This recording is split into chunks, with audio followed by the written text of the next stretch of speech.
जानलंबित भोज कनकावदातो संकीर्तनैकपितरो कमलायताक्षो विश्वाम्भरो द्विजवरो जगधर्मपालो वन्दे जगत्प्रियकरो करुणायावतारो नमो त्रिकालसत्ताय जगन्नाथसुताय च सवित्राय सपुत्राय सकलत्राय ते नमः। कौस्तुरीतिलकं ललाटपटले वक्षस्थलेन कौस्तुभं नासागरे वरमुकुटिकङ्करतले वेणुकरे कङ्कणं सर्वाङ्गे हरिचन्दनं सुललितं कण्ठे च मुक्तावली गोपाश्रीपरिवेष्टितं विजयते गोपालचूडामणि पुल्लन्दिरवरकान्तिमिन्दुवदनं वरहावतौ सप्रियं श्रीवत्सलाङ्कुमुदारकुस्तुभधारं पीताम्बरौ सुन्दरं गोपीनां नयनपलार्चिततनु गोगोपौ शङ्कावृतौ गोविन्दं कलभेनुवदन परम दिव्याङ्गभूषणं भजे बर्हापिराभिरामं मृगमदतिलकं कण्डुलक्रान्तगण्डं कञ्जाक्षं कम्बुकण्ठस्मृतशिवगमुखं स्वाधरेण स्तवेनु श्यामं शान्तं त्रिभङ्गरविकरवसनं भूषितं वैजयन्तत् वन्दे वृन्दावनस्थं युवतिशतवृतं ब्रह्मगोपालवेशयं राधिका सरातयेन्दुनिन्दिमुखमण्डले कन्तले विचित्रवेणु चम्पकपुष्पशोभने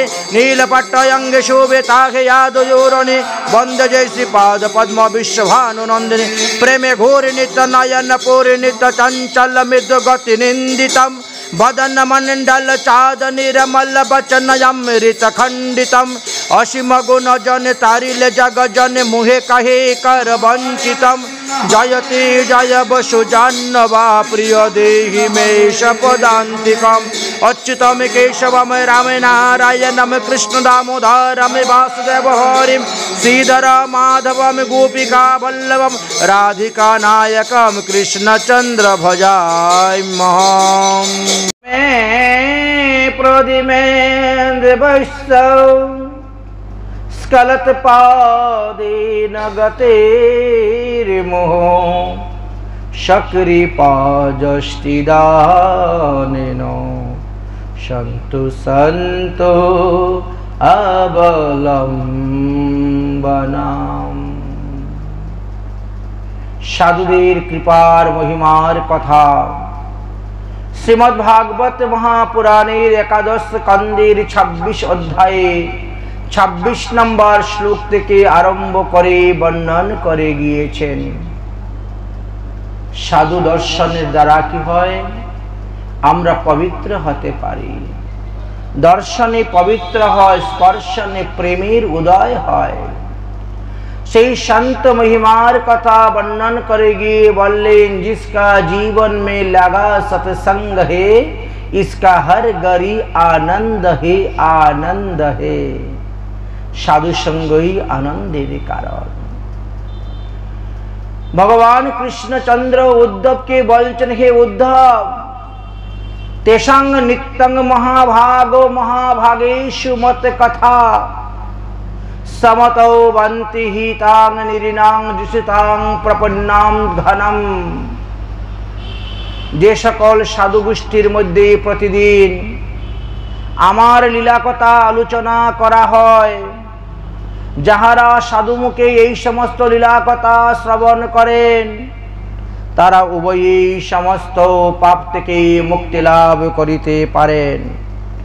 এই জন্য আমাদের মহাজনগণ বলছেন সাধু মুখে হরি কথা শুন সবে শুন রে সাধু মুখে হরি কথা শুন সবে শুন রে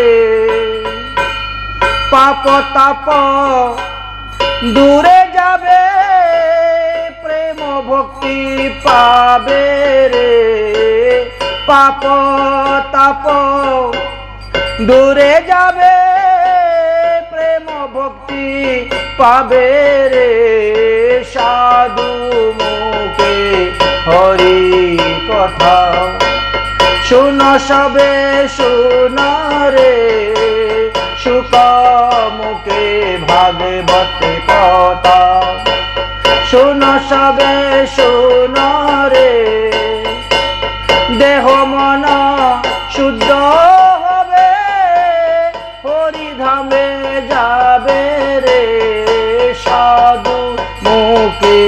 হরি কথা। শুনো সবে শুনো রে,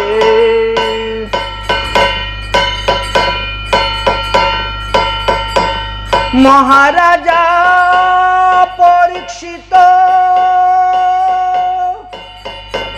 শুনিলেন শ্রী ভাগবত। মহারাজা পরীক্ষিত শুনিলেন শ্রী ভাগবত। ও রাজা ব্রহ্ম শাপ মুক্ত হয়ে হরিধামে গেল রে। রাজা ব্রহ্ম শাপ মুক্ত হয়ে হরিধামে গেল রে। সুখ মুখে হরি কথা।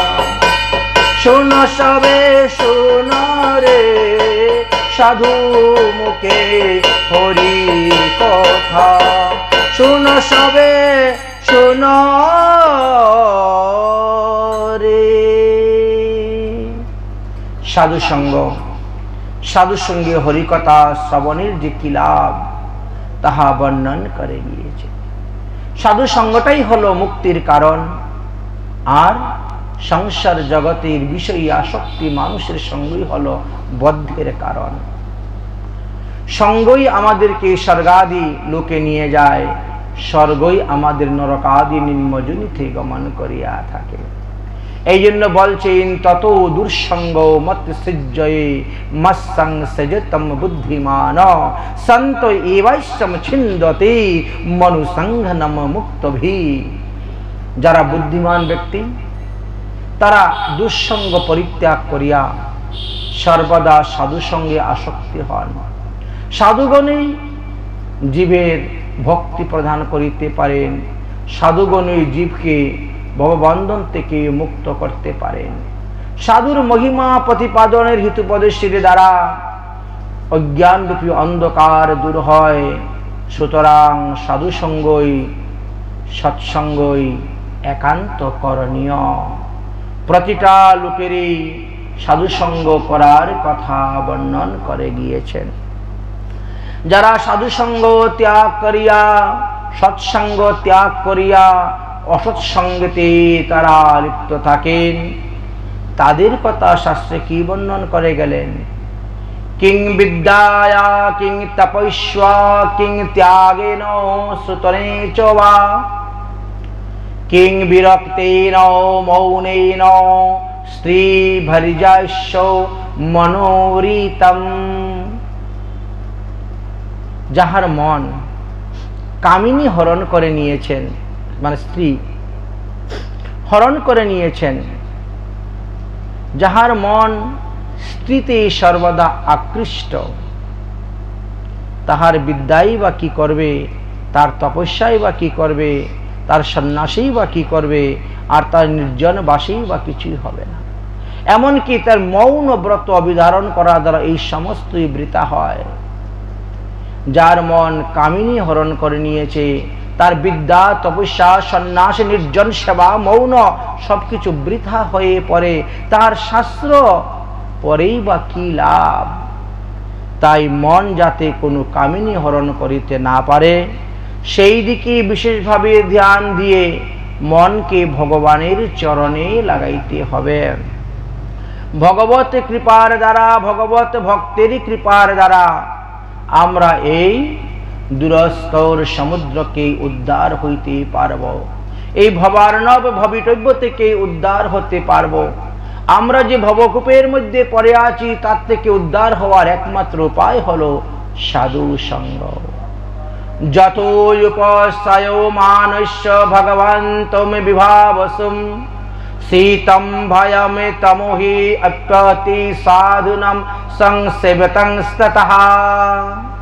ভগবান শ্রীকৃষ্ণ বললেন, হে উদ্ধব, যদি কেউ রাত্রিবেলা অগ্নি প্রজ্বলিত করে, দেখবে অগ্নির সেবা করলে পরে যেমন শীত দূর হয়ে যায়, ভয় দূর হয়ে যায়, অন্ধকার দূর হয়ে যায়, ঠিক তদ্রূপভাবে সাধু সেবার দ্বারা ব্যক্তিগণের মনুষ্যগণের কর্মাদি জড়বুদ্ধি দূর হয়ে যায়, সংসার ভববন্ধন ছিন্ন হয়ে যায়, ভজনের বিঘ্ন সব দূর হয়ে যায় এবং তারা ভজন রাজ্যে প্রবেশ করে, অজ্ঞান আদি অন্ধকার নাশ করে, উত্তম জ্ঞানের আলো দেখে তারা হরিভজন করে হরিধামে যেতে লাভ করতে পারে। তাই সাধু সঙ্গের এমনই মহিমা। জলমগ্ন ব্যক্তির পক্ষে যেমন ধীর নৌকার ন্যায় এই ঘোর সংসার সমুদ্রে বিসর্জিত হইয়া উচ্চ নিচ্চ জুনিতে বারবার যাতায়াতকারী ব্যক্তিগণের পক্ষে শান্ত ব্রহ্মনিষ্ঠ শুদ্ধ সদাচারী সাধুগণই হলো একমাত্র পরম আশ্রয় স্বরূপ। শুদ্ধ সদাচার সাধুগণের সঙ্গ করলে এবং তাহাদের অনুসরণ করলে, তাদের আজ্ঞা পালন করে চললে, মঙ্গলময় ভগবানের কথা তাদের মুখ থেকে শ্রবণ করলে পরে ভগবানের প্রতি তাদের রতিভক্তি উৎপন্ন হবে, রতিভক্তি জন্মিবে। দেখো, সাধুদের হৃদয়ের মধ্যে ভগবান সর্বদা অবস্থান করেন, আর ভগবানের হৃদয়ের মধ্যে সাধুরা সর্বদা অবস্থান করেন।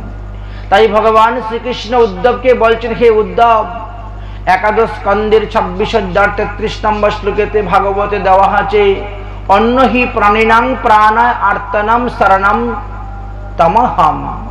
যেমন প্রাণীগণের কলিযুগের মানুষের জীবনই হলো অন্ন, কলিযুগের মানুষ অন্নব্রত পান, তাই প্রাণীগণের জীবন অন্ন হয়, তেমনি আর্থিগণের জীবন ভগবান শ্রীকৃষ্ণ হয়ে থাকেন। এই কলিযুগে সাধুরাই হলো দেবতা, এই কলিযুগে সাধুরাই হলো বান্ধব, এই কলিযুগে সাধুরাই হলো আত্মা, আর এই কলিযুগে সাধুরাই হলো পরম ভগবত। সুতরাং সাধু সেবাই ভগবত ভক্তি লাভের মূল কারণ হয়ে থাকে।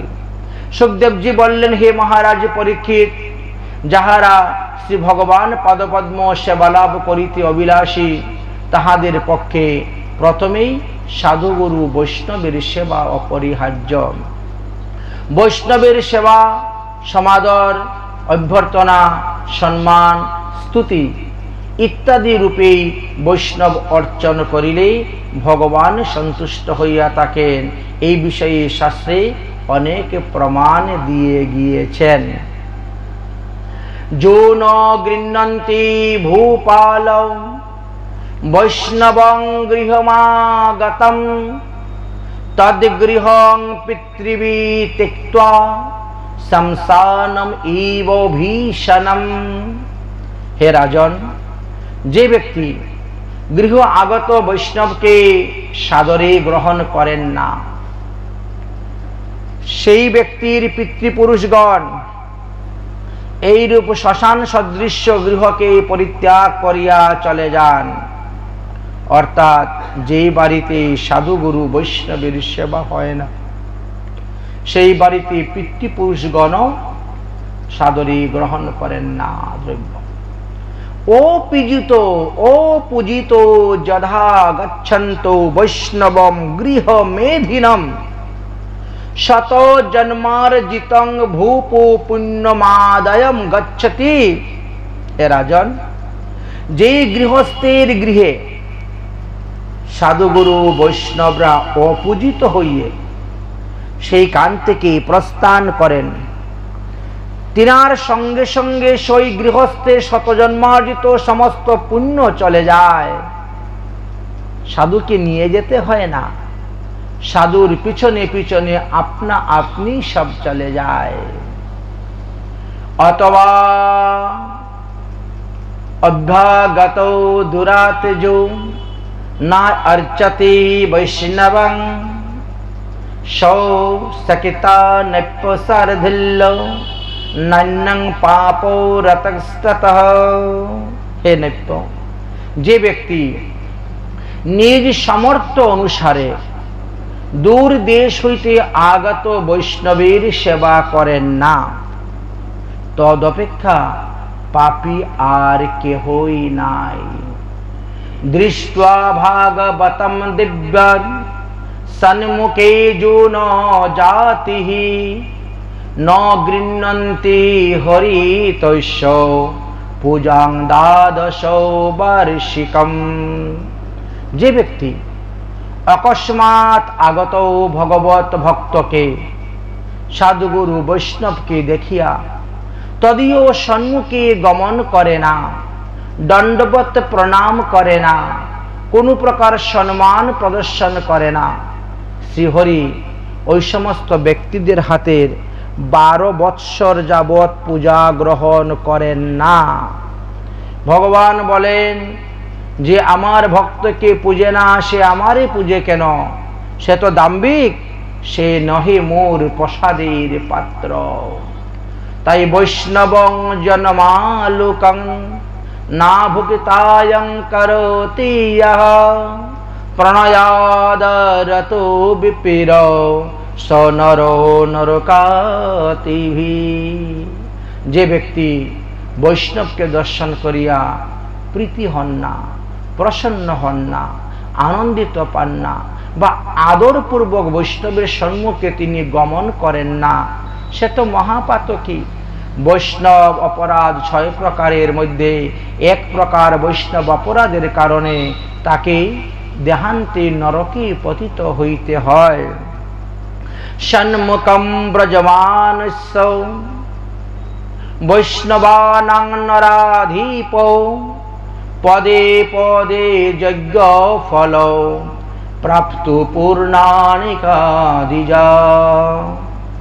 হে নৈপ্য, বৈষ্ণব আসিয়াছেন এই রূপে জানিতে পারিয়া যে ব্যক্তি শ্রদ্ধার সহিত, প্রেমের সহিত, ভক্তির সহিত সেই বৈষ্ণবকে দর্শন করার জন্য বৈষ্ণব অভিমুখে গমন করেন, তিনি তিনার গৃহ হইতে, স্থান হইতে যত পদ হেঁটে যাবেন বৈষ্ণব দর্শন করার জন্য, প্রতিটি পদে পদে তিনি অশ্বমেধ যজ্ঞের ফল লাভ করিতে পারিবেন।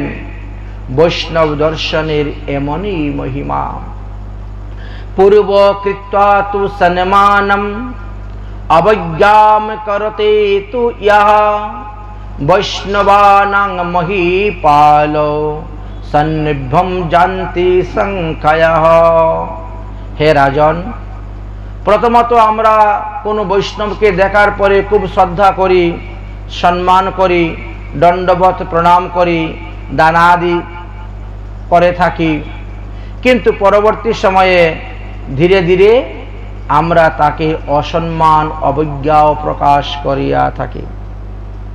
তার দোষ, তার চরিত্র, তার অনেক কিছু আমরা দেখার পরে তারপরে তার উপরেই আমাদের সেই শ্রদ্ধা, সেই ভক্তি, সেই নিষ্ঠাটা নষ্ট হয়ে যায় এবং ধীরে ধীরে আমরা অবজ্ঞা করিয়া থাকি। শাস্ত্রে বলছেন বৈষ্ণবেতে জাতি বুদ্ধি করতে নাই, দেখতে নাই। যারা দেখবে তারা সবংশে বিনাশপ্রাপ্ত হয়ে থাকেন। এই বিষয়ে বড় সুন্দর সুন্দর দৃষ্টান্তের কথা বর্ণন করে গিয়েছেন। যেমন মনে করুন গদাধর পণ্ডিত। গদাধর পণ্ডিত যখন মুকুন্দ দেবীর নিকটে শুনতে পেরেন বাংলাদেশ চট্টগ্রাম হইতে এক পরম বৈষ্ণব পুণ্ডরিক বিদ্যানিধি এসে উপস্থিত হয়েছেন, দর্শন করার জন্য বড় লালায়িত হলেন, লালসা নিয়ে গেলেন দর্শন করতে। গিয়ে দেখলেন যে তিনি বসে ভাগবত পাঠ করতেছেন, চতুর্দিকে সমস্ত ভক্তরা বসে আছেন। গদাধর পণ্ডিত ভাগবত পাঠ শ্রবণ করতে বসলেন, কিন্তু সেই বৈষ্ণবের গুণকে বিচার না করে তিনি বসে দোষ বিচার করতে শুরু করে দিলেন। এ আবার কেমন বৈষ্ণব? হাতের মধ্যে সোনার আংটি, গলার মধ্যে সোনার চেইন, লম্বা লম্বা চাচুর কেশ, গায়ের থেকে সুগন্ধ বেরোচ্ছে, এত সেন্ট মেরেছেন, পাশে দেখি পানের থালি, পান সেবা করেন, তাম্বুল ভোজন করছেন, পিকদানিও পাশে আছে। এত কোনো বৈষ্ণবের লক্ষণ, নিন্দা। আমাদের মধ্যে অনেক আছে এরকম নিন্দা করেন। সিদ্ধ বৈষ্ণবের বড় বিষম ব্যবহার, না মুজিয়া নিন্দিয়া মরে সকল সংসার। সংসারী লোকের চর্মচক্ষু দ্বারা কি দেখবে? সবকিছু চর্মচক্ষু দ্বারা দেখলে হয় না, কিছু কিছু জিনিস আছে দিব্য চক্ষুর দ্বারাও দর্শন করতে হয়। স্কুল জগতের লেখাপড়ার জ্ঞানের দ্বারা সবকিছু বিচার করা যায় না, কিছু কিছু পরমার্থিক জ্ঞান দিয়েও বিচার করিতে হয়। মনে করেন আপনি যখন ঠাকুর ঘরে ভোগ লাগান কি করেন? একটা থালের মধ্যে আপনি ভোগ দিচ্ছেন, তো প্রথমে ভোগটা গৌরাঙ্গ মহাপ্রভুকে দিলেন, সেই ভোগটা গদাধর শ্রীবাসকে দিলেন, সেই ভোগটা সরগোস্বামীদেরকে দিলেন, সেই ভোগটা গুরুবর্গকে দিলেন, সেই ভোগ গুরুদেবকে অর্পণ করলেন। থালা তো একটাই না চারটা থালা? একটা থালা। সেই গুরুদেব যখন আপনার সম্মুখে আসবেন তখন আপনি কি করেন? অন্য থালার মধ্যে বা কলা পাতার মধ্যে খেতে দেন, শাল পাতার মধ্যে। কেন? যখন তিনার চিত্রপটে আপনি মানসিক সেবা করতেছেন তখন ভগবানের এই থালাই আপনি গুরুদেবকে নিবেদন করতেছেন, অর্পণ করতেছেন। আর গুরুদেব যখন সাক্ষাৎ আপনার বাড়িতে এসে উপস্থিত হয়েছেন তখন বলছে না না এটা ভোগের থালা, এই থালার মধ্যে দেওয়া যাবে না, খাওয়া যাবে না। এরকম বিচার অনেকের আছে না? শতকরা 99% লোকের বিচার এইরকম। তার মানে গুরুতে মনুষ্য বুদ্ধি।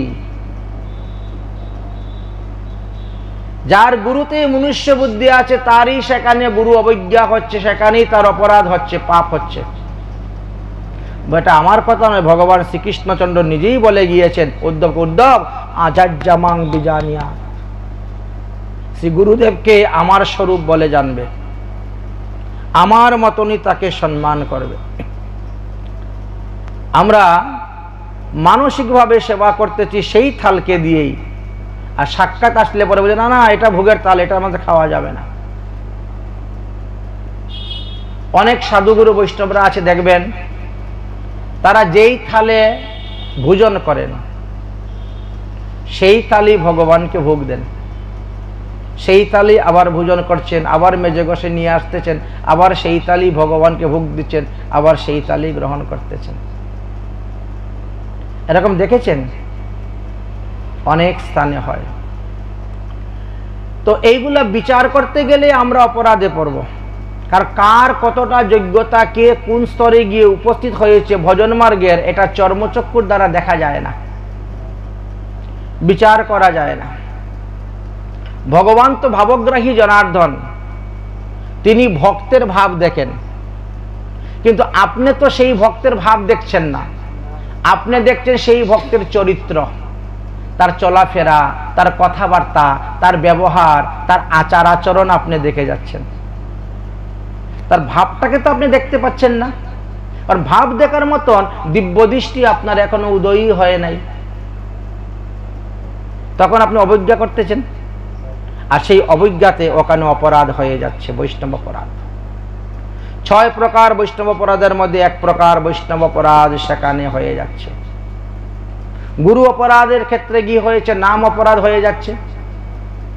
তো বৈষ্ণব অপরাধ, নাম অপরাধ যার উপরে আসবে সে কি সাধন ভজন করে ঊর্ধ্বগতি লাভ করতে পারবে? পারবে না। তার ভজনটা অজাগল স্তনের মতন বিফল হয়ে যাচ্ছে, তার ভজনটা হস্তি স্থানের মতন বিফল হয়ে যাবে। এই জন্যই 10 প্রকার নাম অপরাধ, 6 প্রকার বৈষ্ণব অপরাধ, 10 প্রকার ধাম অপরাধ, 32 প্রকার সেবা অপরাধ থেকে মুক্ত হয়েই ভজন করুন। যতটুকু করতে পারবেন ততটুকুই লাভ।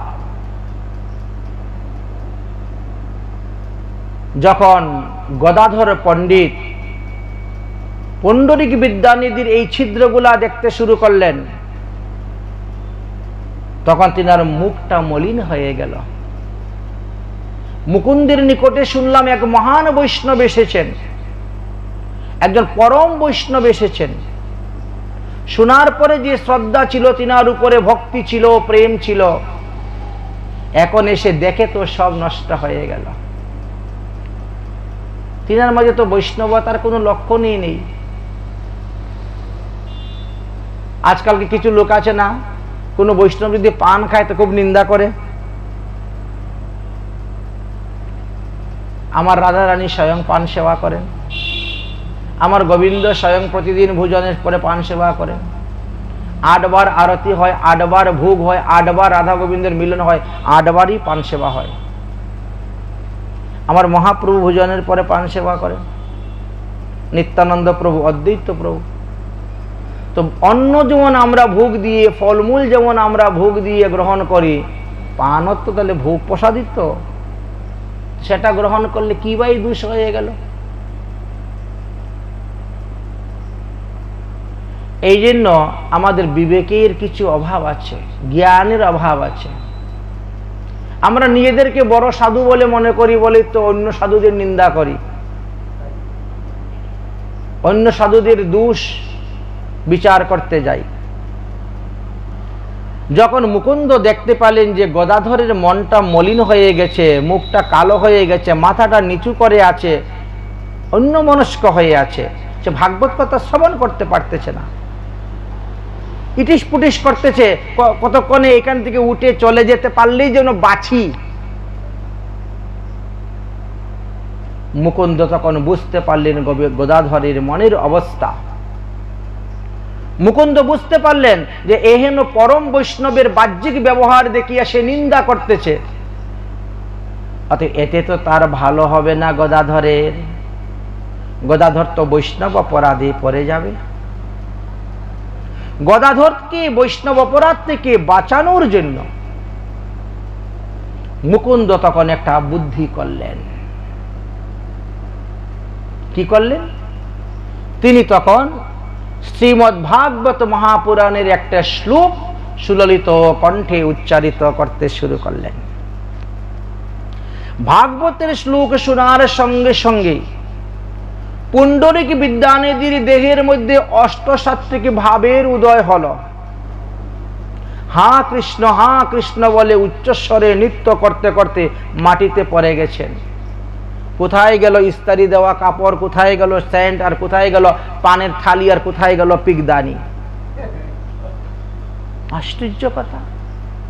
সারাদিন ভাগবত পটে আমার দেহের মধ্যে অষ্টসাত্ত্বিক ভাব আসে না, আর উনি ভাগবতের শ্লোক শুনেই এসে গেছে। সর্বনাশ! এত বিরাট বড় ভক্ত, তার ভিতরটা আমি দেখলাম না, তার গুণটা আমি দেখলাম না, তার কিঞ্চিৎ দোষ নিয়ে আমি আলোচনা করলাম। সাধুর অল্প দোষ সর্বলোকে গায়। সবাই দুষ্গুণ নিয়ে আছে, কিন্তু অন্যদের দুষ্গুণ কেউ আলোচনা করবে না, করবে সাধুর। সাধুর অল্প দোষ সর্বলোকে গায়, শুভ্র বর্ণে মহিবিন্দু যেমন কবু না লুকায়। গদাধর পণ্ডিত তখন নিজের ভুলটা বুঝতে পারলেন। নিজের ভুলটা তিনার ভেঙ্গে গেল। মুকুন্দকে জিজ্ঞেস করলেন, ভাই আমি তো মনে মনে তিনাকে বড় অবজ্ঞা করেছি, মনে মনে বড় অসূচক বাক্য তিনার উপর প্রয়োগ করেছি, এতে আমার বৈষ্ণব অপরাধ হয়ে গেছে। কি করা যায়? কেমন করে সেই বৈষ্ণব অপরাধ থেকে মুক্তি লাভ করতে পারবো? বলে, যাও মহাপ্রভুকে জিজ্ঞেস করো। মহাপ্রভুর কাছে গিয়ে উপস্থিত হলেন। মহাপ্রভু বললেন, তুমি তিনার কাছ থেকে দীক্ষা নেও। তিনার কাছ থেকে দীক্ষা নিলে পরে তোমাকে শিষ্য জ্ঞানে তোমার অপরাধ ক্ষমা করে দিবেন। যাও। মহাপ্রভুর আদেশ পেয়ে গদাধর পণ্ডিত আসলেন, পুণ্ডরিক বিদ্যানিধির কাছে দীক্ষা মন্ত্র প্রার্থনা করলেন। সঙ্গে নিজে বলতে সাহস পাচ্ছেন না, মুকুন্দকে দিয়ে বলালেন। পুণ্ডরিক বিদ্যানিধি বলছে, বড় ভাগ্য আমার, এরকম শিষ্য পেয়েছি, এটা শোনাই সোহাগা। এরকম শিষ্য পেলে দীক্ষা কেন, প্রাণ পর্যন্ত দিতে পারি। গদাধর পণ্ডিতকে দীক্ষা দিলেন। কিন্তু আমরা এত সব জেনে শুনে বুঝেও আমরা শুধু খালি পরনিন্দা দেখি, পরচর্চাই করি, পরের দোষ অন্বেষণ করে ঘুরে বেড়াই। এতে আমাদেরই ভজনের এই ভক্তিলতার গাছের মধ্যে আমরাই অপরাধ রূপী কুড়ালের আঘাত করতেছি। ভক্তি তো একটা লতা জাতীয় বস্তু, অতি নরম কোমল। যদি একটা কুড়ালের আঘাত পড়ে তাহলে কি হয়? কেটে যাবে। টুকরা হয়ে গেলে তো, 2 টুকরা হলে তো গাছটা মরেই গেল, উপরের পাতা সব শুকিয়ে যাবে, লতা। আবার নিচের থেকে আবার ধীরে ধীরে ডেম দিয়ে উঠবে। বড় সূক্ষ্ম ভক্তি, ভক্তি জ্ঞান লাভ করা। তস্মাদ বিষ্ণু প্রসাদায়ং বৈষ্ণবানাং পরিতূষণম প্রসাদম সন্মুখং বৃষিণো তেনৈবং স নৌ সংশয়া। অতএব শ্রী ভগবানকে নৈবেদ্য অর্পণ করিয়া ভগবানের প্রসাদী দ্রব্য দ্বারা বৈষ্ণবদেরকে নানা প্রকার সেবা করিবেন, সন্তুষ্ট করিবেন। কোন একটা বস্ত্র দান করতে গেলেও ভগবানকে নিবেদন করে সেই বস্ত্র বৈষ্ণবকে দিবেন।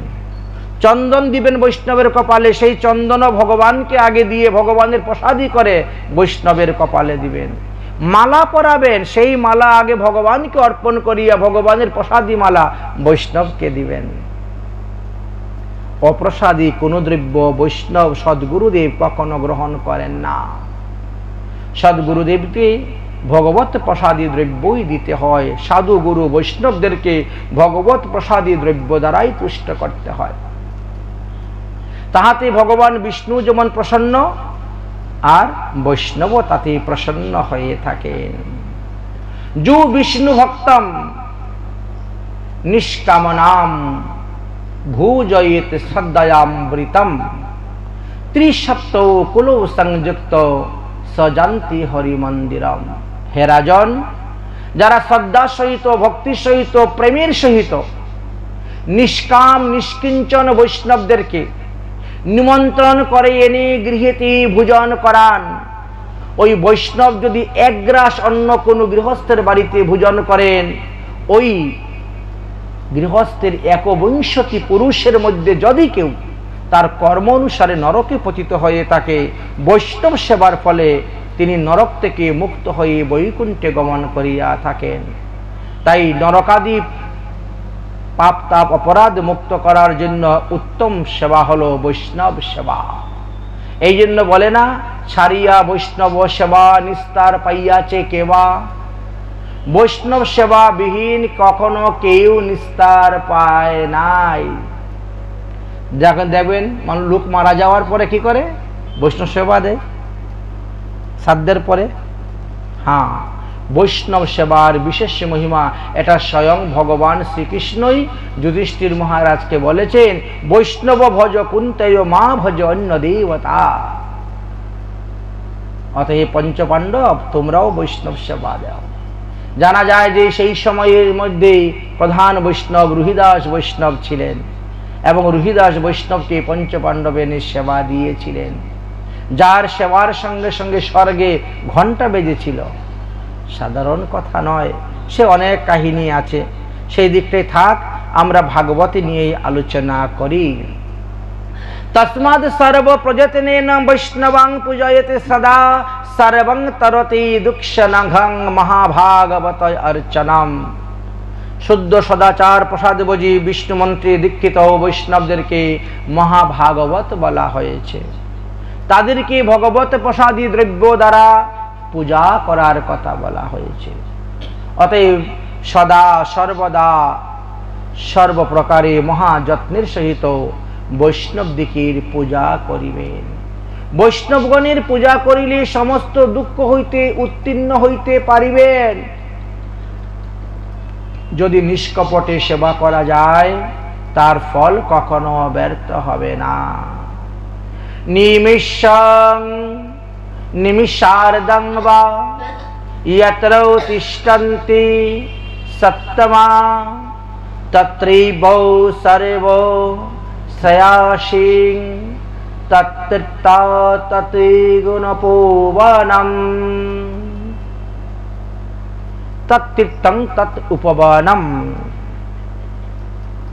যেই স্থানে ভগবান বিষ্ণুর ভক্ত বৈষ্ণব 48 মিনিট সময় বসেন অথবা 24 মিনিট সময় অবস্থান করেন, তথায় সমস্ত মঙ্গল এসে অধিষ্ঠিত হয়ে যান, তথায় তীর্থ এসে উপস্থিত হয়ে যান, তথায় তপোবনে পরিণত হয়ে যায়। মাত্র 24 মিনিট মানে 1 দণ্ড সময় যদি কোনো বৈষ্ণব কোথায় অবস্থান করেন বা 2 দণ্ড সময় অবস্থান করেন, তাহলে সেই স্থানটি একটি তপোবন সদৃশ্য পবিত্র হয়ে যায়। হরি ভক্তি পরো যত্র তত্র ব্রহ্মা হরির শিব তত্র দেবাশ্চ সিদ্ধগিদা নিত্যং তিষ্ঠন্তি সমতা নিত্যং তিষ্ঠতি সত্তমা। যে স্থানে হরিভক্তগণ অর্থাৎ বৈষ্ণবগণ অবস্থান করেন, সেই স্থানে ব্রহ্মা, বিষ্ণু, মহাদেব, সকল দেবগণ, সিদ্ধগণ প্রভৃতিগণ আসিয়া অবস্থান করিয়া থাকেন।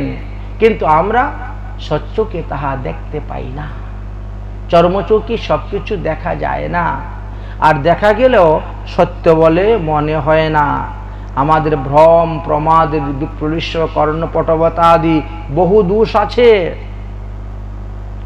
আরাধনানম সর্বেষাং বিষ্ণু আরাধনম পরম তস্মদ পরোতরং দেবী তদিয়ানাম সমর্চনম। যেভাবে সমস্ত দেবদেবীর আরাধনার মধ্যে বিষ্ণু আরাধনা শ্রেষ্ঠ, ঠিক তেমনি ভাবে সমস্ত মনুষ্যগণের মধ্যে যারা বৈষ্ণব তাদেরই পূজা করাটা শ্রেষ্ঠ। 1 কোটি অবৈষ্ণব ব্রাহ্মণকে ভোজন করাইলে যেই ফল লাভ করা যায়, একজন মাত্র বৈষ্ণবকে ভোজন করাইলে সেই ফল লাভ করা যায়। অদ্বৈত আচার্য প্রভু তিনার মাতা পিতার যখন বাৎসরিক শ্রাদ্ধ করেছিলেন, সেই বাৎসরিক শ্রাদ্ধে সর্বপ্রথম তিনি গিয়ে নামাচার্য হরিদাস ঠাকুরকে ভোগ প্রসাদে নিবেদন করে দিয়েছিলেন। তিনার জ্ঞাতি গোষ্ঠীগন্ত সব কুলীন ব্রাহ্মণ ছিলেন, কিন্তু তাদেরকে তিনি আগে দেন নাই।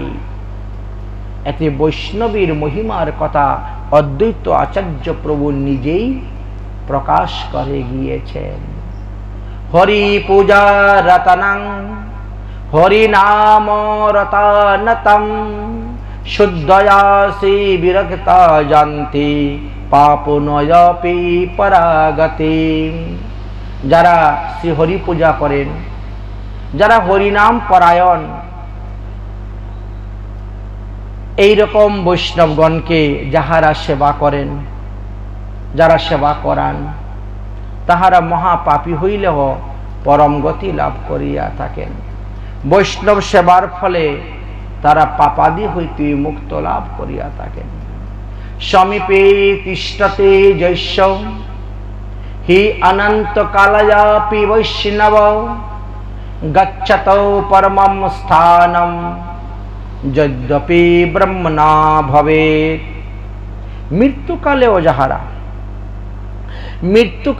যাহার সমীপে বৈষ্ণব অবস্থান করেন, কোন ব্যক্তি মারা যাচ্ছে, তার মাথার পাশে বৈষ্ণব বসে আছেন, তাহলে কি হবে? যে ব্যক্তি মারা যাচ্ছেন বলে তিনি যদি ব্রহ্মহত্যা পাপী হন, তথাপিও সমস্ত পাপ হইতে মুক্ত হয়ে বৈকুণ্ঠে গমন করিয়া থাকেন এবং পরম পদ লাভ করিয়া থাকেন। বিষ্ণু পূজা পরায়ন্ত সুশ্রতাং কুর্বন্তে হি যে তানি বিষ্ণু ভবন্ত ত্রিসপ্ত পুরুষাম্বিতা। আর অধিক কি বলবো? হরিভক্তগণের সেবা করলেই, হরিভক্তগণের শুশ্রূষা করলেই সিংহ কুলের 21 লোক পরমগতি লাভ করিয়া থাকেন। 21 কুল উদ্ধার হয়ে যায়। নিন্দাং কুর্বন্তি যে মুরা বৈষ্ণবা নাম মহাত্মানম পতন্তি পিতৃভিঃ সার্ধং মহারৌরবং সংজ্ঞাতে। যে ব্যক্তি বৈষ্ণবগণকে নিন্দা করেন, সেই ব্যক্তি পিতৃগণ সহিত মহারৌরব নরকে পতিত হয়ে থাকেন। এই জন্য বৈষ্ণবেতে কখনো জাতি বুদ্ধি জ্ঞানে দেখতে নাই। বিচার করতে নাই। সুখদেব গোস্বামী পাদ বললেন, হে মহারাজ পরীক্ষিত, নিন্দাং ভগবতৌ শ্রীনাম ততে পরস্য জনস্য বা ততু নাপিতি ইয়তেষু অপি জাতিদ্ধ সুকরিতা গচ্ছতু। শ্রী ভগবানের প্রিয় ভক্ত বৈষ্ণবদেরকে যারা নিন্দা করেন তাদের পুণ্য ক্ষয় হয়ে যায় এবং তাদেরকে ঘোর নরকে গিয়ে নরক যন্ত্রণা ভোগ করিতে হয়। যদি কেউ কোথাও বৈষ্ণব নিন্দা করেন তাহলে সেখানে দাঁড়িয়ে আপনি বৈষ্ণব নিন্দা শ্রবণ করবেন না। সাধুগুরু বৈষ্ণবের নিন্দা শ্রবণ করলেও পুণ্য নষ্ট হয়। এই প্রসঙ্গ বন্ধ করে অন্য প্রসঙ্গ চলুন, শুরু করুন, বাস। না হলে এখানে থাকবেন না। সাধুগুরু বৈষ্ণবের নিন্দা শ্রবণ করতে নাই। যেখানে গুরু নিন্দা হয় সেখানে যেতেই নাই, তার মুখ দর্শন করতে নাই, এমনও শাস্ত্রে বর্ণন করে গিয়েছেন। বৈষ্ণব অপরাধ 6 প্রকারের। সেই 6 প্রকার বৈষ্ণব অপরাধের মধ্যে যদি এক প্রকার বৈষ্ণব অপরাধ হয় তাহলে আপনি ভজন থেকে ধীরে ধীরে চ্যুত হয়ে যাবেন, পতিত হয়ে যাবেন। কি সেই 6টি বৈষ্ণব অপরাধ আমাদের? হন্তি নিন্দতি বৈদ্রেষ্টি বৈষ্ণবানাম অভিনন্দতি ক্রোধেতে জানতি জোহরিষ দর্শনে পতিতানি শটঃ। হন্তি মানে বৈষ্ণবকে প্রহার করা, হনন করা। নিন্দতি অর্থাৎ বৈষ্ণবদিকে নিয়ে নিন্দা করা বৈষ্ণবদের। দ্বেষ অর্থাৎ বৈষ্ণবদেরকে হিংসা করা।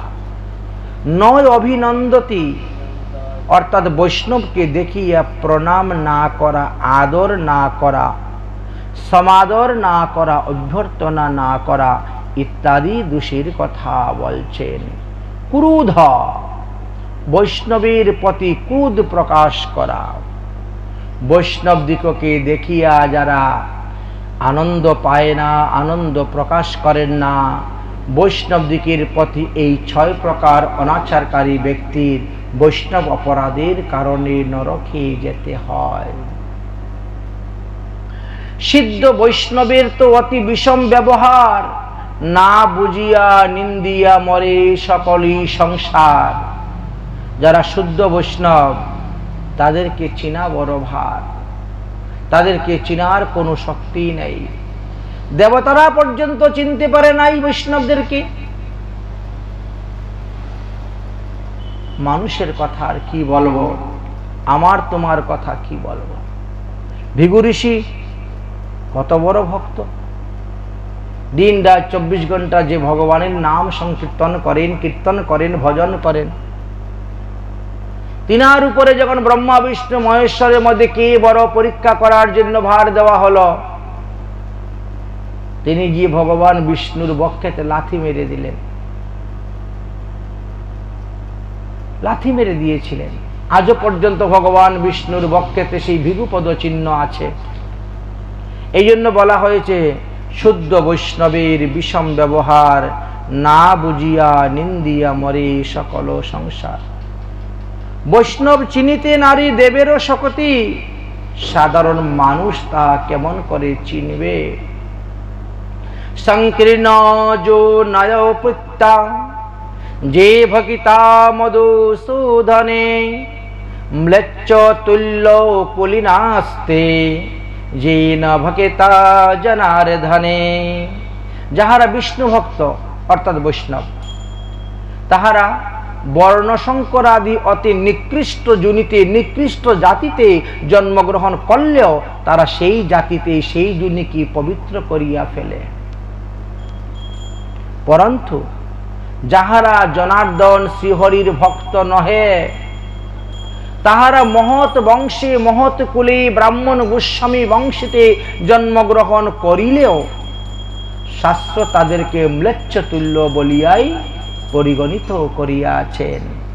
তাই হরিভক্তি পরায়ণার এমনই মহিমার কথা বর্ণন করে গিয়েছেন। বিষ্ণু ভক্তি বিহীনানাম যে চণ্ডালতাম পরিকীর্তিতা চণ্ডালতামপি বৈ শ্রেষ্ঠ হরিভক্তি পরায়ণা। যে সকল ব্যক্তি বিষ্ণু ভক্তি বিহীন তাহারাই চণ্ডাল বনিয়াই কীর্তিত হন। আর চণ্ডালের ঘরে জন্মগ্রহণ করেও যদি তিনি হরিভক্তি পরায়ণ হন, তাহা হইলে তিনি সর্বশ্রেষ্ঠ বৈষ্ণব বলিয়াই গণ্য হইয়া থাকেন। সপাকম অপি নেত্রকৃত লোকে বিপ্রাম্য বৈষ্ণবম বৈষ্ণবং বর্ণনায়পি অপি পুনতি ভুবনত্রয়ম। এই সংসারে ব্রাহ্মণ কুলে জন্মগ্রহণ করিয়াও যদি সেই ব্যক্তি অবৈষ্ণব হন, তবে তাহাকে চণ্ডাল অপেক্ষা হীন বলিয়া শাস্ত্র জ্ঞান করেছেন। পরন্তু কোন বৈষ্ণব যদি হীন জাতিতে জন্মগ্রহণ করিয়া থাকেন বলে, তথাপিও তিনি ত্রিভুবন পবিত্র করিতে পারেন।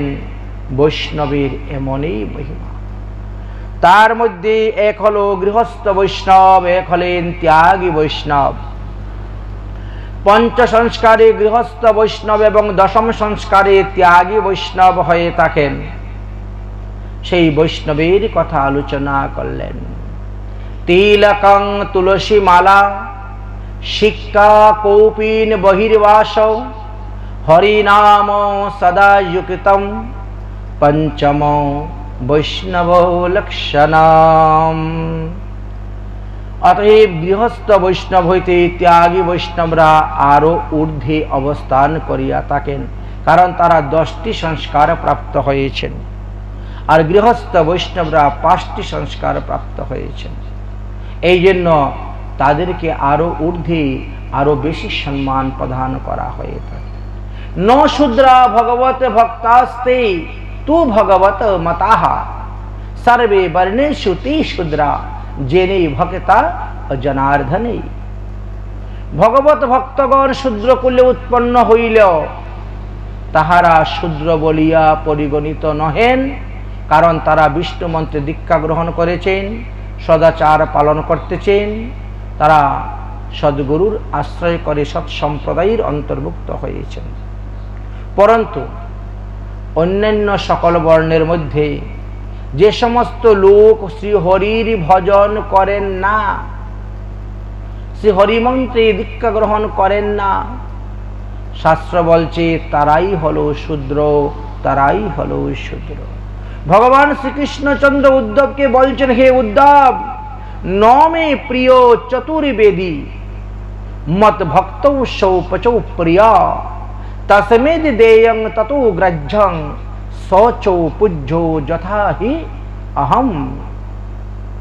অর্থাৎ ভগবান বলছেন, হে উদ্ধব, অভক্ত ব্যক্তিগণ তারা যদি চতুর্বেদী ব্রাহ্মণ হন, তথাপিও সে আমার প্রিয় নহে।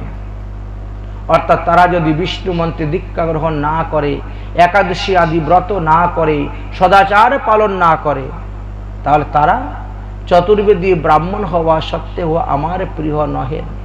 কিন্তু আমার ভক্ত যদি চণ্ডাল জাতিতেও জন্মগ্রহণ করিয়া থাকে, তথাপিও সে আমার প্রিয়। যদি কিছু দান করিতে হয় তাহলে সৎপাত্রেই দান করিবে, বৈষ্ণবকে দান করিবে। যদি কিছু গ্রহণ করিতে হয় বৈষ্ণবের নিকট হইতেই যাচিয়া মাগিয়া খাইবে, গ্রহণ করিবে। যেহেতু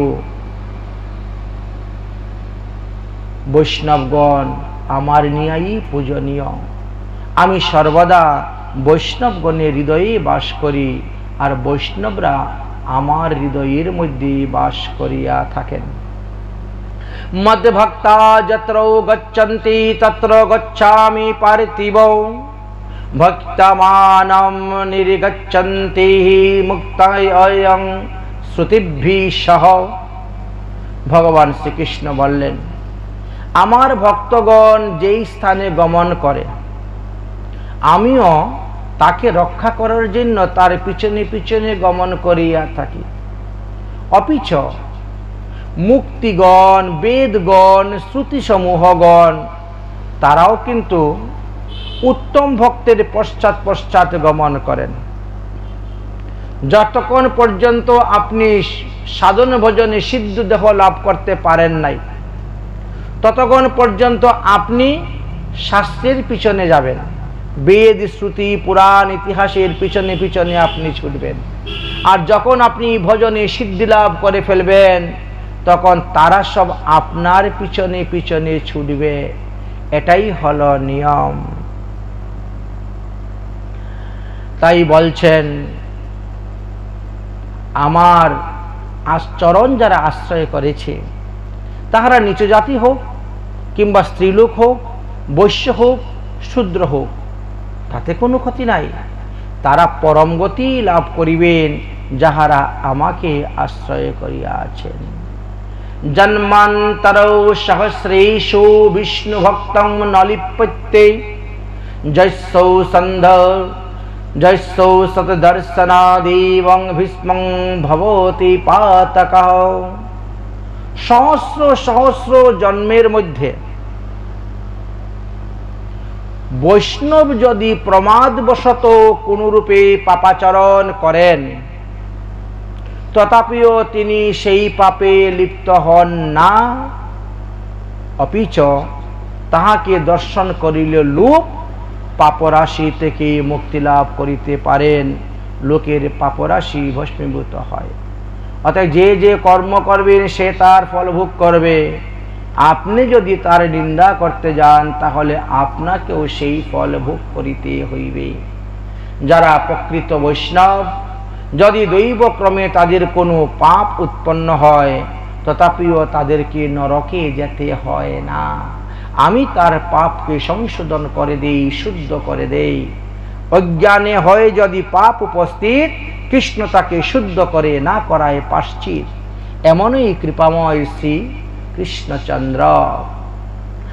ন যমং যমলোকম ন দূতং ঘোরদর্শনম পশ্যন্তি বৈষ্ণবা নির্ণম সত্যং সত্যং ময়োদিতং। ভগবান বললেন, আমি নিশ্চয় রূপে ত্রিসত্য করিয়া বারবার বলিতেছি, বৈষ্ণবগণকে কখনো যম দর্শন করতে হয় না, যমালয় দর্শন করতে হয় না, যমলোক দর্শন করতে হয় না, নরক দর্শন করতে হয় না। যমদূতরা কখনো তাদেরকে দেখে না। অর্থাৎ মৃত্যুর পরে বৈষ্ণবগণকে কদাচ যমালয়ে যেতে হয় না, তাহারা বিষ্ণুলোকে গমন করিয়া থাকেন। অত্যন্ত দুর্লভা প্রুক্তম হরিভক্তি কলৌ যুগে। হরিভক্তি রতনাং ভৈ পাপং বন্ধনম জায়তে। আর এই কলিকালে, এই কলিযুগে তো সম্প্রদায়ের অন্তর্ভুক্ত সৎ সদাচার সম্পন্ন বৈষ্ণবের দর্শন লাভ করা বড়ই দুর্লভ বলে কথিত হইয়াছে। কলির দাবানলে সব ভস্ম হয়ে যাচ্ছে।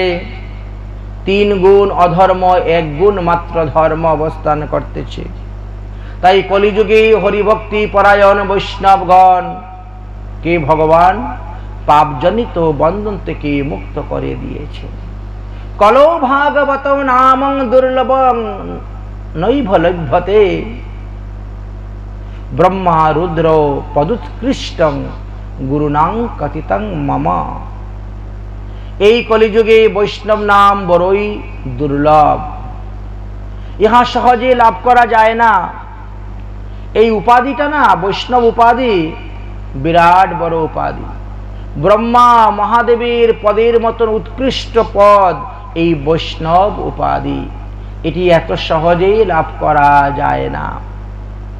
বহু জন্মের পুণ্য যদি একত্রিত হয়, তবেই এই ধর্মে রুচি আসে, এই ধর্মে প্রবেশ করে, অংশগ্রহণ করে মানুষ এই ধর্মকে আচরণ করতে পারে, ভালোবাসতে পারে। नित्यं जे प्रातरुत्ताजो वैष्णवान्त कीर्तनाम कुर्वन्ति ते भगवतां कृष्ण तुल्यं कलौ बोले। যাহারা প্রত্যহ সকালবেলা ঘুমের থেকে উঠে বৈষ্ণব মহিমা কীর্তন করেন। বৃন্দাবনবাসী যত বৈষ্ণবের গণ ইত্যাদি পদকীর্তন আছে না, বৈষ্ণব পদকীর্তন করেন। কলিকালে তাহারাই ভগবত ভক্ত অর্থাৎ সাধু ভক্তগণকে বৈষ্ণবগণকে এইভাবে মহিমার কথা বর্ণন করে গিয়েছে। রঘুনাথ দাস গোস্বামী পাদ প্রতিদিন 2000 বৈষ্ণবের নাম উল্লেখ করে 2000টি সাষ্টাঙ্গে দণ্ডবত প্রণাম জানাতেন। আজীবন কাল তিনার এটা নিয়ম ছিল। রঘুনাথের নিয়ম যেন পাষাণের লিখা, বৃদ্ধ অবস্থাতেও তিনি সেই নিয়ম প্রতিপালন করে গিয়েছিলেন। তাই উল্লেখ আছে, এইভাবে যদি আমরা ভগবানের নাম সংকীর্তন করতে পারি, বৈষ্ণব বন্দনা করতে পারি, তাহলে বৈষ্ণব অপরাধ থেকে মুক্ত হইতে পারব। আপনারা নবদ্বীপে চাপাল গোপালের নাম শুনেছিলেন। যে চাপাল গোপাল প্রথম জীবনে তিনি কালী সাধক ছিলেন। বৈষ্ণব ধর্মকে তিনি খুবই ঘৃণার চোখে দেখতেন, সর্বদা নিন্দা অপবাদ করে বেড়াতেন। এমনকি শ্রীবাস পণ্ডিতের গৃহের সামনে পাঠার মাথা, লাল জবা ফুল, কলার আগপাতা, ঘট আদি রেখে দিয়ে লোককে দেখাতেন, সাধুরা বৈষ্ণবরা দেখো কি করে। এই সমস্ত করার কারণে তো তিনি বৈষ্ণব অপরাধের ফলে কুষ্ঠ ব্যাধিগ্রস্ত হয়েছিলেন। গঙ্গাও তিনাকে আশ্রয় দিলেন না। কুষ্ঠরোগ থেকে মুক্তির জন্য কাশীতে গিয়েছিলেন, সেখানেও গিয়ে সাধন ভজন করলেন, কিন্তু এই রোগ থেকে মুক্ত হলেন না। শেষ পর্যন্ত মহাপ্রভুর চরণে পরে ক্ষমা ভিক্ষা চেয়েছিলেন। মহাপ্রভু তিনাকে উপদেশ দিয়েছিলেন। মহাপ্রভুর কৃপা পেয়ে তারপরে তিনার নাম হয়েছিল দেবকী নন্দন দাস। আর তিনি এই বৈষ্ণব মহিমা রচনা করেছিলেন। বৃন্দাবনবাসী যত বৈষ্ণবের গণ প্রথমে বন্দনা করি সবারই চরণ। নীলাচলবাসী যত মহাপ্রভুর গণ ভূমিতে পড়িয়া বন্ধু সবার চরণ। নবদ্বীপবাসী যত মহাপ্রভুর ভক্ত সবার চরণ বন্ধু হইয়া অনুরক্ত। সংক্ষেপে বলে গিয়েছেন। কিন্তু রঘুনাথ দাস গোস্বামী পাদ এক একজন বৈষ্ণবের নাম উচ্চারণ করতেন আর এক একবার দণ্ডবতে প্রণাম করতেন। এইভাবে করে করে তিনি বৈষ্ণবকে দণ্ডবতে প্রণাম করতেন। বৈষ্ণবেতে কখনো জাতি বুদ্ধি করতে নাই। এই জন্য কোনো বৈষ্ণবকে পূর্ব আশ্রমের কথা জিজ্ঞেস করতে নাই। পূর্ব আশ্রমে আপনার নাম কি ছিল, বাবার নাম কি ছিল, মায়ের নাম কি ছিল, তোমরা কয় ভাই ছিলে, কয় বোন ছিলে, বাবা কি করতেন, কোন দেশে জন্ম হয়েছে, এইগুলা বৈষ্ণবদেরকে জিজ্ঞাসা করিতে নাই। কারণ এই কথা জিজ্ঞাসা করার পরে কি হয়, বৈষ্ণবের মুখ থেকে শোনার পরে তিনার প্রতি তখন হেয় বুদ্ধি এসে যায়, জাতি বুদ্ধি এসে যায়, বর্ণাশ্রম বুদ্ধি এসে যায়। তখন তার প্রতি শ্রদ্ধা ভক্তিটা কমে যায়। এই জন্য সাধুদেরকে জিজ্ঞাসা করবেন, আপনার শ্রী গুরুপাঠ কোথায়, আপনি কোন সম্প্রদায়ের অন্তর্ভুক্ত, আপনার ঠাকুরাঙ্গিনা কোথায়, এই সমস্ত হলো জিজ্ঞাসের বিষয়। পূর্বাশ্রম জিজ্ঞাসা করার কথা নিষেধ আছে। যদি পূর্বাশ্রমের কথা জানার পরে সেই ব্যক্তির প্রতি আপনার কোনো অসূয়া ভাব এসে যায়,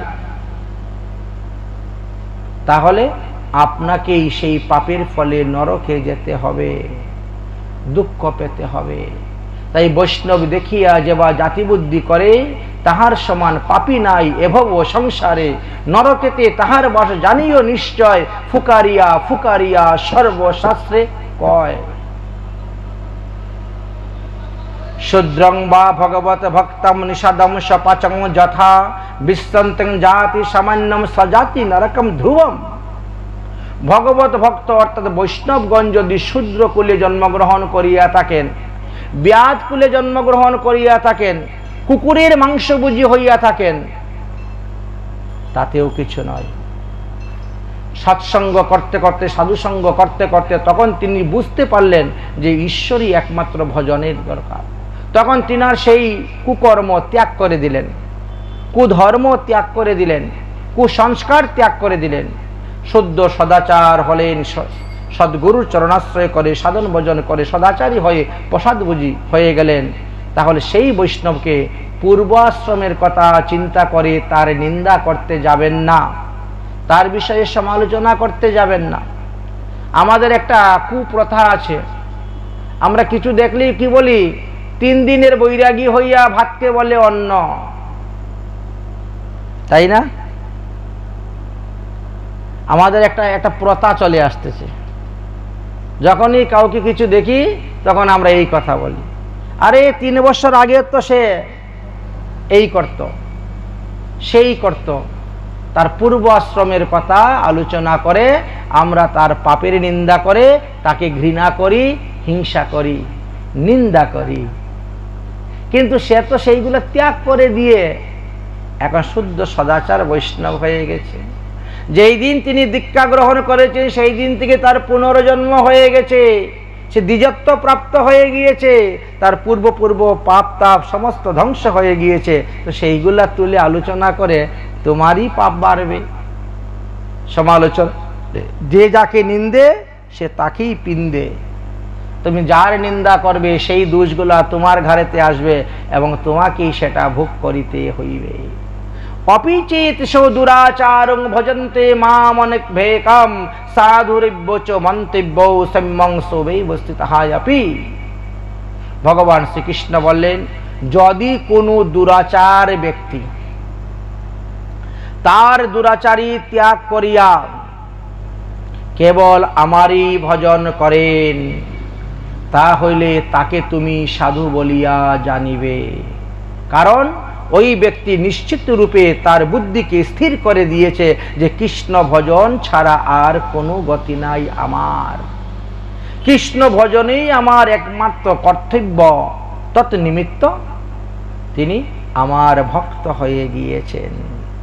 সুতরাং তাকে নিন্দা করবেন না।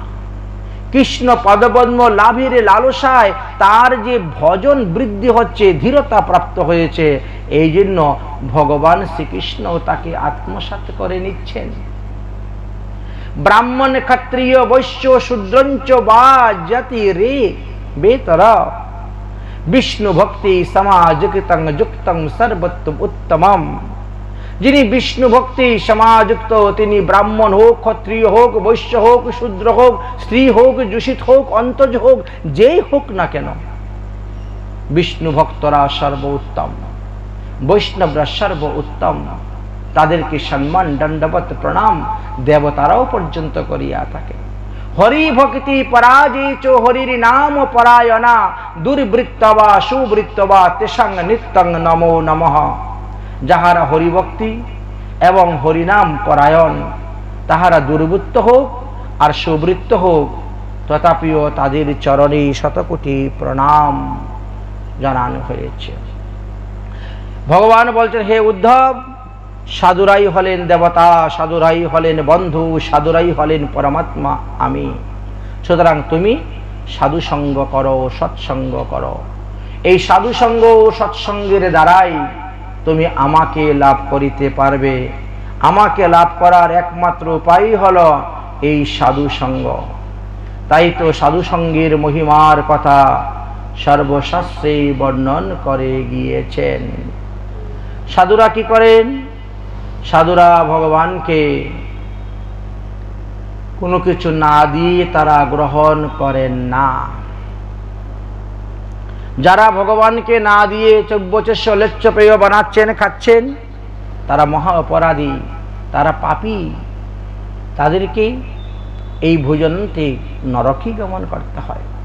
ভগবানকে প্রসাদ নিবেদন করিয়া যারা ভগবানের প্রসাদ গ্রহণ করেন, তারা প্রতিবার যতবার ভগবানের প্রসাদ গ্রহণ করবেন ততবারই 1000 ব্রতের ফল লাভ করিতে পারেন। ভগবানের প্রসাদের এমনই মহিমা। ভগবানের যে ভোগ নিবেদন করেন সেই ভোগ নিবেদনের থালা 3 প্রকারের হওয়া দরকার। 36 আঙ্গুল থালাটা হলো অতি উত্তম ভোগ, 24 আঙ্গুল হলে মধ্যম ভোগ এবং 12 আঙ্গুল হলে কনিষ্ঠ ভোগ হয়ে থাকে। 12 আঙ্গুলের নিচে থালার ভিতরের ব্যাস, থালাতে ভগবানের ভোগ দিতে নাই। সাধারণত আমাদের গৌরীয় বৈষ্ণবদেরকে 4টি থালায় ভোগ নিবেদন করার কথা। গৌরাঙ্গ, নিত্যানন্দ, অদ্বৈত 3 প্রভুর 3টি ভোগ আর শ্রীকৃষ্ণের 1টি ভোগ, 4টি ভোগ। যদি 4 ভোগ আপনার দেওয়ার মতো সামর্থ্য নেই, শক্তি নেই, জায়গা নেই, অসুবিধা, অন্ততপক্ষে 2টা ভোগ তো আপনি দেন, একটা বৃন্দাবনের জন্য, একটা নবদ্বীপের জন্য। তাও না করে অনেকে একটাই ভোগ প্রদান করিয়া থাকেন। পাত্রাংস্তু প্রধানেন নরকঞ্চম গচ্ছন্তি। যে ব্যক্তি শ্রীহরির নৈবেদ্যের উদ্দেশ্যে পাত্র থালা দান করেন তাকে আর নরকে যেতে হয় না। ভগবানের থালা সত্যযুগে সুবর্ণের থালা ছিল, সবাই সুবর্ণের পাত্র ব্যবহার করছেন। ত্রেতা যুগে আস্তে আস্তে রূপার পাত্র আসলো, দাপর যুগে আসার পরে তামার পাত্র, আর কলিযুগে পাত্রের কোনো মাথামুন্ড নেই। যে যা পারে তাই দিয়েই ভগবানের ভোগ নিবেদন করিয়া থাকেন। শাস্ত্রে বলছেন, হ্যাঁ, কাঁসার পাত্রেও ভোগ দেওয়া যায়, মাটির পাত্রেও ভোগ দেওয়া যায়, পলাশ পাত্রের পাত্রেও ভোগ দেওয়া যায়, পদ্মপত্রেও ভোগ দেওয়া যায়, শালপাতার থালিতেও ভোগ দেওয়া যায়, এমন নয়। তবে যার যেমন সামর্থ্য, যার যেমন শক্তি, সেই উপর নির্ভর করে। সামর্থ্য থাকা সত্ত্বে যদি আপনি গৌণ জিনিস দিয়ে ভোগ দেন তাহলে সেটা আপনার অপরাধ হবে। যার সামর্থ্য নাই তিনি গৌণ জিনিস দিয়ে ভোগ দিলেও তার দোষ হবে না। বলেছেন, সামর্থ্যের উপরেই আমাদের কিছু নির্ভর করিয়া থাকে। ভগবানের নৈবেদ্য পাত্র, ভগবানের নৈবেদ্য পাত্রের মধ্যে কি বৈষ্ণবরা ভোজন করতে পারেন? বললেন যে ভগবানের নৈবেদ্য পাত্রে বৈষ্ণব ভোজন করতে পারবে, কিন্তু কোনো অবৈষ্ণব ভোজন করতে পারবে না। আচ্ছা, দৈবাৎ যদি ভগবানের সেবার পাত্রে যে কোনো অবৈষ্ণব ভোজন করে ফেলে, তাহলে সেই পাত্রটা শোধন করার কি কোনো বুদ্ধি আছে, কোনো উপায় আছে? পাত্র শোধন করিতে গেলে আছে বিধান। দৈবাৎ যদি কোনো ঠাকুরের বাসন অপবিত্র হয়ে যায়, তাহলে তামার পাত্র যদি হয় সেটা, তবে লেবু, তেঁতুল প্রভৃতি অলমযুগে আপনি মার্জন করবেন 3 বার, 3 বার ধুইবেন, তাহলে এটা শুদ্ধ হয়ে যাবে। রাং এবং সীসার পাত্র যদি হয় আপনার, সেটা অপবিত্র হয়, তাহলে আপনি ছাই ভস্ম দ্বারা 3 বার মাজবেন, 3 বার ধুইবেন, শুদ্ধ হয়ে যাবে। কাঁসার পাত্র যদি আপনার অপবিত্র হয়, তাহলেও ছাই ভস্ম এবং গঙ্গা জল দ্বারা মাজলে পরেই শুদ্ধ হয়ে যায়। যদি কারো মণি, হীরা, প্রবাল, মুক্তা, শঙ্খ বা প্রস্তরের পাত্র বা প্রস্তরের পাত্র থাকে এবং সেই সমস্ত দ্রব্য যদি অপবিত্র হয়ে যায়, তাকে পবিত্র করার জন্য শ্বেত সরিষা লাগবে। শ্বেত সরিষাকে ভালো করে বাটবেন এবং সরিষার বাকল, যেটা খৈল বলা হয়, তিলের কল্লু, এই সমস্ত একত্র করিয়া মার্জন করিলে পরে সেই পাত্রও শুদ্ধ হয়ে যাবে। যদি সোনার পাত্র হয়, রূপার পাত্র হয়, শঙ্খ, প্রস্তর, ফটিক, রত্ন, কাঁসা, লৌহ, তামা, পিতল, রাং, সীসা ইত্যাদি নির্মিত যদি কোনো পাত্র থাকে, যদি অন্ন আদি লিপ্ত না হয়, তাহলে কেবল জল দিয়া ধুইলেই শুদ্ধ হয়ে যায়। যদি তাতে অন্ন লিপ্ত হয়, তাহলে অলময় এবং ভস্মের দ্বারা মার্জন করিলেই শুদ্ধ হয়ে যাবে। এই সমস্ত পাত্র যদি শূদ্র আদি লোকে ভক্ষণ করেন এই সমস্ত পাত্রেতে, তা হলো ভস্ম, অলম এবং জল দ্বারা 3 বার মার্জন করলেই সেটা শুদ্ধ হয়ে যাইবে। তামার পাত্রে যদি কখনো কোনো আমিষ দ্রব্য লেগে যায়, অথচ তিনি এতই গরিব ব্যক্তি যে তিনি আবার নতুন করে পাত্র কেনার মতন পয়সা নেই, তাহলে সেই পাত্র শুদ্ধ করার উপায় কি? তামার পাত্রতে আমিষ দ্রব্য যদি লেগে যায়, তাহলে সেটাতে ঘি মাখাতে হবে, মাখাইয়া আগুনে দগ্ধ করতে হবে, তাহলে সেই পাত্র শুদ্ধ হয়ে যাবে। স্বর্ণ এবং রূপাদি ধাতুর দ্বারা তৈরি পাত্র যদি দূষিত হয়, সেটাও আগুনে দগ্ধ করলে শুদ্ধ হয়ে যায়। অল্প দূষিত হইলে ভস্ম এবং গুময়, গরুর গোবর দ্বারা মার্জনের দ্বারা শুদ্ধ হয়। যদি বেশি পরিমাণের হয় অশুদ্ধ, তাহলে তার বিশেষ বিধানের কথা বর্ণন করে গিয়েছেন। যদি আপনার পাথরের পাত্র হয়, পাথরের পাত্রতে যদি আপনার অশুদ্ধ হয়ে যায়, তাহলে আপনি শুদ্ধ করেন কেমন করে? যে অল্প দূষিত হইলে জলের দ্বারা ধৌত করলেই শুদ্ধ হয়।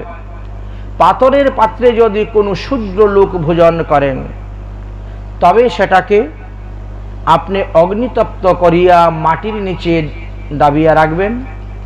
তারপরে 7 দিন পরে তাকে মাটির নিচ থেকে তুলতে হবে। তোলার পরে তাকে অলম, ছাই, ভস্ম দিয়ে ঘষে পরিষ্কার করতে হবে।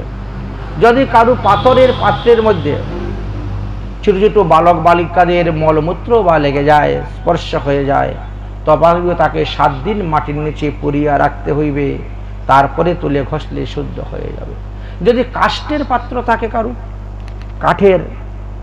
কাঠের দ্বারা তৈরি করা, অনেক সময় ছেনি, হাতা, অনেক কিছু দেখা যায়, বা খল্লর টল্লর তৈরি হয়।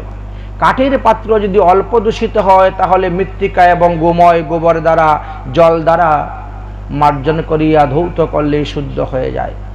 যদি বেশি অশুদ্ধ হয়, তাহলে রান্দা দিয়ে 1 পল্লা উপরের পর্দা ফেলে দিতে হবে, রান্দা মেরে, তাহলেই সেটা শুদ্ধ হয়ে গেল। নবপ্রসূতা রমণী বা রজস্বলা রমণী বা অসুষ রমণী যে থালের মধ্যে অন্ন ভোজন করেন, সেই থালকে ভগবানকে নিবেদন করা যায় না, এই থালটা অশুদ্ধ হয়ে যায়। বলছেন যে সেই থালকেও শুদ্ধ করার বিধানের কথা শাস্ত্রে বর্ণন করে গিয়েছেন। অলম, ভস্ম, জল দ্বারা 21 বার মার্জন করতে হবে, 21 বার ধুইতে হবে, 21 বার অগ্নি তপ্ত করতে হবে, তাহলে সেই পাত্র পুনরায় শুদ্ধ হয়ে যাবে। কিন্তু মাটির পাত্র একবারই ব্যবহার হইবে, এটা কোনো অবস্থাতেই আর দ্বিতীয়বার শুদ্ধ হইবে না। মাটির পাত্র মাত্র একবার, কোনো ক্রমে অশুদ্ধ হয়ে গেলে এটা আর শুদ্ধ করা যাবে না। ওই সমস্ত দূষিত পাত্রগুলো শোধিত করিয়া কি করবেন? আপনি অতিথি সৎকারের জন্য রাখিয়া দিবেন, যথাসম্ভব ব্যবহার করবেন, কিন্তু শ্রী বিগ্রহের নৈবেদ্য, অন্ন আদি পাত্রাদি বিশুদ্ধ পাত্রেই প্রদান করাটা শ্রেষ্ঠ। ইহা সদাচার সম্মত বলা হয়েছে। সদাচারী লোকের সমাজের সর্বত্র প্রচলিত দেখা যাচ্ছে। ও শুচিং সংস্পৃহাদিং যস্তু একম এব চৌদুষতি তং প্রশ্বানম যত দূষতম সর্বং দ্রব্য অপিয়ং বিধু। যদি একটি অসুচি পাত্র অনেকগুলি সূচি পাত্রের মধ্যে রেখে দেওয়া হয়, তাহলে কি অন্যান্য পাত্র সব দূষিত হয়ে গেল? বলছেন না, অন্যান্য পাত্র দূষিত হবে না। যেই পাত্রটা দূষিত সেটাকে নিয়ে আপনি ভালো করে মেজে দেন, অন্যান্য গুলাতে গঙ্গার জল ছিটা দিয়ে দিলেই হয়ে গেল। সংহস্তানাং পাত্রানাং যদেকং উপহন্ততে সত্যেব্যৌ সুদনং প্রুক্তম সামান্যং দ্রব্যৌ সূচিকম। কোন স্থানে যদি বহু পাত্র থাকে, তাহার মধ্যে যদি একটি পাত্র অশুদ্ধ রেখে দেওয়া হয়, তবে অন্যান্য পাত্র দূষিত মানা যায় না। কেবল অশুদ্ধ পাত্রটি সরাইয়া নিলেই সমস্ত পাত্র শোধন হইয়া যায়। আলাদা আলাদা ভাবে সব পাত্র জলের দ্বারা আর ধৌতেরও প্রয়োজন হয় না। এইভাবে পাত্র শোধনের কথা আমাদেরকে বর্ণন করে গেলেন। আমরা উৎসব অনুষ্ঠান করতে গেলে বিভিন্ন সময় আমাদের বিভিন্ন পাত্র অশুদ্ধ হয়ে যায়। এই জন্য তারপরে দেখেন এই যে ধর্ম, এই ধর্মগুলো না স্থানকাল পাত্র অনুসারে বিভিন্ন লোকের কাছে বিভিন্ন প্রকার। কখনো এগুলো ব্যক্তি বিশেষ হয়, কখনো বস্তু বিশেষ হয়, কখনো বর্ণ বিশেষ হয়, কখনো আশ্রম বিশেষ হয়ে থাকে। তাই গৃহস্থ আশ্রমের যেটা ধর্ম সন্ন্যাস আশ্রমের জন্য তাহা অধর্ম, সন্ন্যাস আশ্রমের জন্য যেটা ধর্ম গৃহস্থ আশ্রমের জন্য সেটা অধর্ম, এমন হয়ে যায়। এই জন্য গৃহস্থ মানুষ সন্ন্যাসীদের বিচার করার মতন বুদ্ধি তাদের নাই। উদাহরণস্বরূপ বলা যায়, যেমন মনে করেন একজন স্ত্রীলোক কি করে, তার স্বামী প্রসাদ পাওয়ার পরে তার স্বামীর পাত্রের মধ্যে বসে সে খায়, তাই না? শ্বশুরের পাত্রেও তো বসে না, বাসুরের পাত্র বসবে না, দেওয়ারের পাত্র বসে না, কিন্তু স্বামীর পাত্রে তিনি বসে সেটা গ্রহণ করেন। ঠিক তেমনি ভাবে ভক্ত ভগবানের সম্পর্ক এমনই হয়ে যায়। তখন দেখবেন কোনো ভক্ত তিনি ভগবানের পাত্রে বসেই সেবা গ্রহণ করতেছেন, আবার ধৌত করে পরিষ্কার করে রাখছেন, আবার ভগবানকে ভোগ দিচ্ছেন, আবার সেই থালি তিনি বসেই প্রসাদ পাচ্ছেন। এইগুলো অতি উচ্চ স্তরের চিন্তাধারা। সাধারণ মানুষের মধ্যে ওইসব চিন্তা প্রবেশ করবে না, ঢুকবেও না, তারা বুঝতেও পারবে না।